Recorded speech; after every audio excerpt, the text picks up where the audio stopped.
Thank you very much. I'm Richard Jordan, chairman of the conference. I'm going to just introduce Khalid Dawood, who will introduce the speakers. So Khalid, thank you very much for moderating this session, and I turn it over to you, and I will return in about 3 minutes.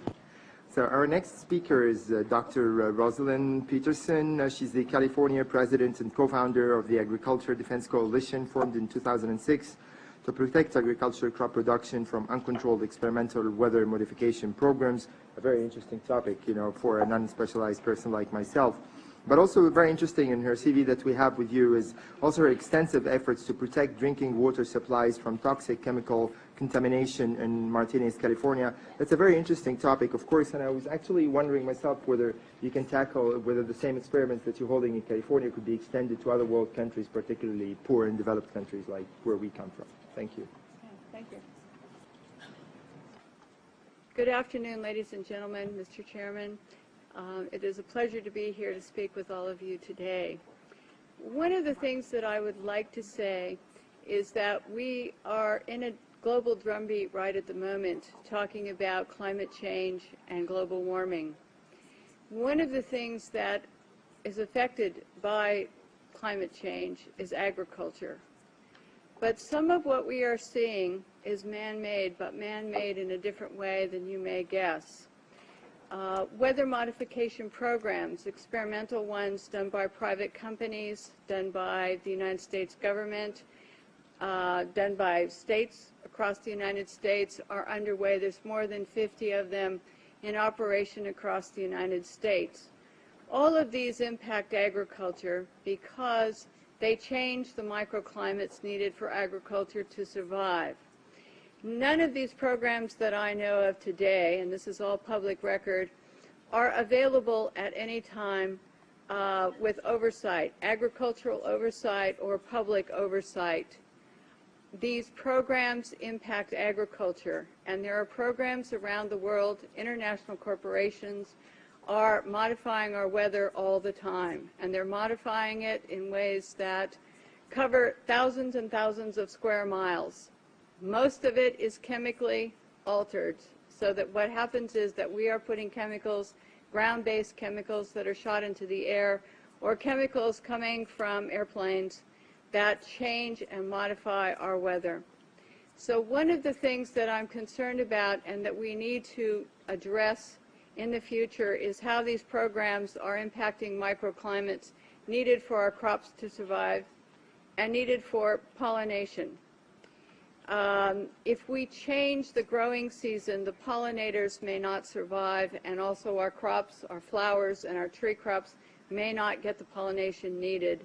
So one of my areas is looking at this situation to see if we can begin to put under control experimental and other types of weather modification programs. The other issue is that a lot of times we're talking about mitigation for climate change. It's rather an undefined term at this period of time. And so what happens is that many times we're talking about artificially putting chemicals like sulfur or particulates into the atmosphere in what they call geoengineering schemes to reduce and help the planet, supposedly, but help the planet to not go through such a tremendous global climate change and to mitigate global warming. However, the incidence of putting chemicals into our atmosphere is going to change and impact agricultural crop production. And if you take and you put up into our skies chemicals to reduce the amount of sunlight reaching the earth, you are going to begin to reduce crop production. Studies at the University of Illinois on corn crop production show reductions. Without the process of photosynthesis, whereby plants from direct sunlight gain the energy to grow, to produce crops, we are going to find ourselves, if we mitigate in that direction, impacting the crop production not only here in the United States but worldwide. One of the things that is impacting crop production right now in the United States and reducing photosynthesis and also impacting the ability of solar power panels to generate the type of power that they should is persistent jet contrails. NASA talks about persistent jet contrails as exacerbating global warming because they trap warmth in the atmosphere when they produce cirrus and man-made clouds. NASA also talks about that that these aircraft leaving persistent contrails are changing our climate. And when they change our climate to the degree that one jet can leave a persistent jet contrail which will spread across our skies from what this picture up here on my left on the screen looks like, which is a trail left by a jet, that trail can expand to 4,000 kilometers and last for 20 hours.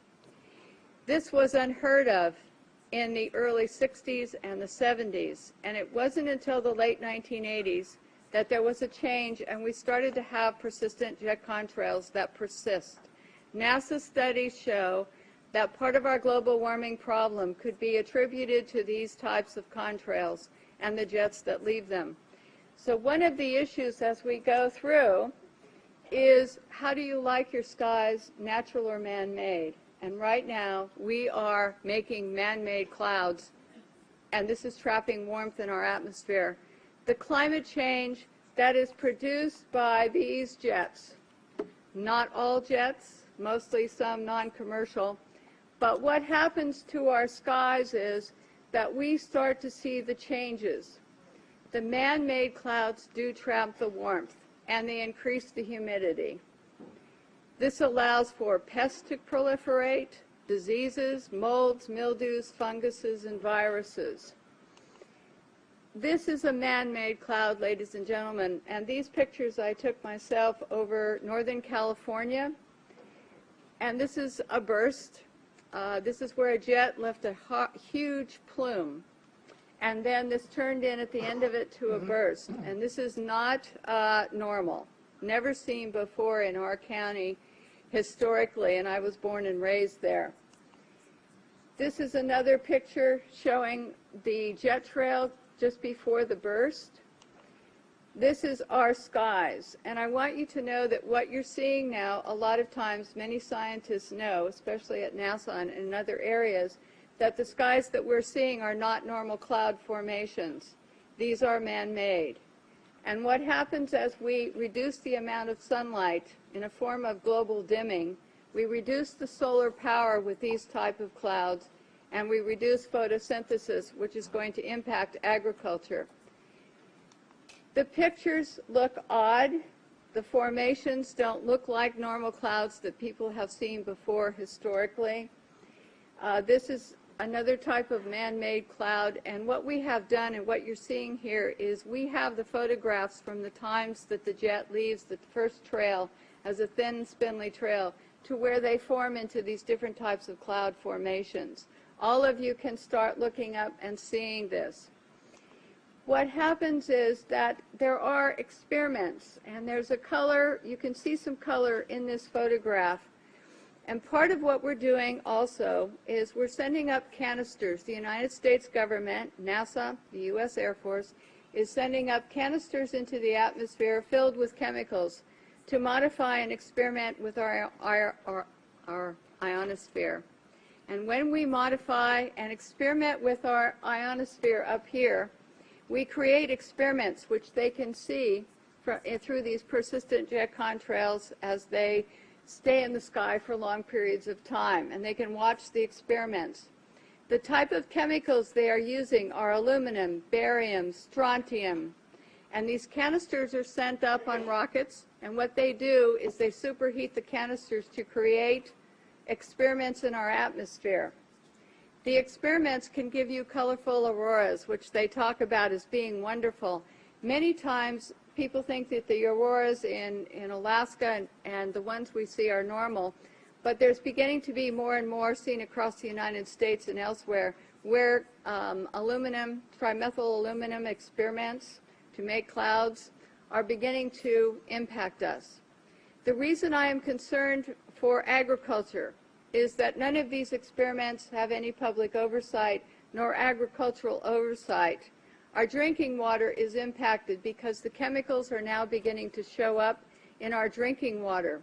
In California, the State Department of Health drinking water tests were examined between 1970 and this year, and we found unusual spiking in barium, aluminum, strontium, magnesium, calcium, manganese, and all of these spiked at the same time in various drinking water supplies across the state of California and also in Arizona. So what's happening with these atmospheric tests is that aluminum, as one example, gets into, with increased pollution and acid rain, gets into the root systems of our crop trees and our trees, and it looks like the trees are dying of drought, but they're not. What happens is that the root systems can no longer absorb the water and the nutrients needed to survive. Many of our forests in Redding, California, and other areas are dying. The oak trees, the redwood trees, the Douglas fir, across the United States, many areas. We believe that these trees are impacted because they cannot absorb enough water because aluminum is going into their root systems.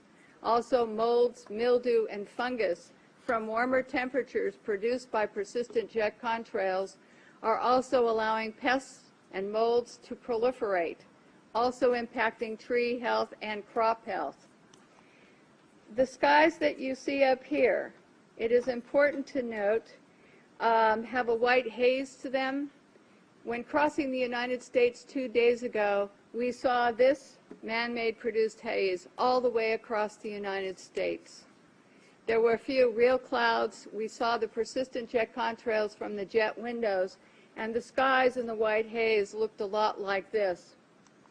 So one of the things that we need to really look at is that jet fuel emissions contaminate our air, much as automobile exhaust. They know from scientific studies back in the 1970s that they deplete beneficial ozone in the atmosphere by releasing nitric acid. So one of the things that we need to look at is the impact of just jet fuel and just the emissions from jets as well. I want to go on and talk briefly about a couple of issues here that I think are important for everyone to realize. If we don't look at the problems that we are creating, the atmospheric testing programs, in other words, the jet contrails that are warming our climate, and we say to ourselves, we want to geoengineer something else. We want to add more particulates to help global warming or to stop climate change. What we're going to have is we're going to have a pea soup up there of chemicals which are going to be detrimental to our health. It is much better to take the EPA model of the 1970s, where the Environmental Protection Agency was designed to put in regulations to reduce the pollution at its source, to reduce and put caps on how much pollution corporations, cars, automobiles were putting into the atmosphere. One of the things that we're talking about as mitigation is to go into geoengineering plans which add more chemicals to our atmosphere, which are going to get into our drinking water supplies, which are going to get into our soils, which are going to impact our trees. Our trees across the United States, many of them in many areas, especially Mendocino, Lake, and Sonoma County, are dying. They are not healthy as they used to be. And this problem, having traveled across the United States into some other areas, seeing the pictures coming in from across the United States and other countries, we're finding that there's beginning to be an impact from all of these programs and all the chemicals in our skies. And so one of the things we need to think about and work for is reducing pollution. Alan Buckman from the California State Department in Fish and Game talked about microbes, and they're important to the environment. We have at our disposal already some technologies and already the wherewithal to begin to make the planet more healthy and to put it into a different perspective. But if we go to the geoengineering schemes that are waiting in the wings, thousands of them, to put the particulates up and sulfur, then we are going to be in trouble with agriculture across the United States and around the world. It is time that we look at some different solutions that are already here And it's time that we look at what's happening in our skies and say we don't need to add any more chemicals. We are doing enough. And what these experiments in our skies are doing with atmospheric heating and testing, we don't know. But the chemicals are showing up in our drinking water. So in closing, I would like to say to all of you and to encourage you to know that just what I showed you today is beginning to impact crop production in the United States. And we're seeing higher UV radiation that is burning the tips of our trees and our plants. We see the molds and mildews growing here.